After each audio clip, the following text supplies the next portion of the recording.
ఈ కిందికయ్యా పొరుగువాడిని. స్తోత్రం కలుగును గాక. ఎట్టి చూద్దామా? ఈరోజు ఎంగిలి కుడికి ఆశపడ్డారు. ఈరోజు ఎంగిలి ఇష్టంలో తినటానికి ఇష్టపడుతున్నారు. ఈరోజు రెండో వర్తమానం ఏంటది? శాపము ఆశీర్వాదముగా మార్చుకుంటావా? మార్చుకోవచ్చు. ఒక మాట చెప్తానండి. కీర్తన గ్రంథము కీర్తన గ్రంథం 21 కీర్తన 21 త్వరగా 21 కీర్తనలో 21 కీర్తనలో 6వ వచనం 21:6 బాగా వినండి. దావీదు అంటున్నాడు, నిత్యము ఆశీర్వాదకరముగా ఉండునట్లు నీవు అతన్ని నియమించి ఉన్నావు. స్తోత్రం కలుగును గాక.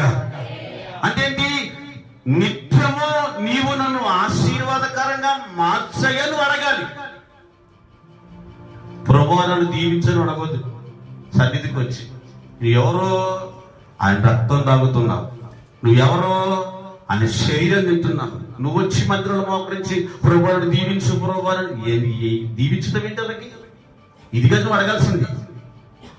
దేవా, ఇతర హృదయాలను నేను ఆదరించినట్టుగా నీవు నన్ను ఆశీర్వాదముగా మార్చాయా. స్తోత్రం కలుగును గాక.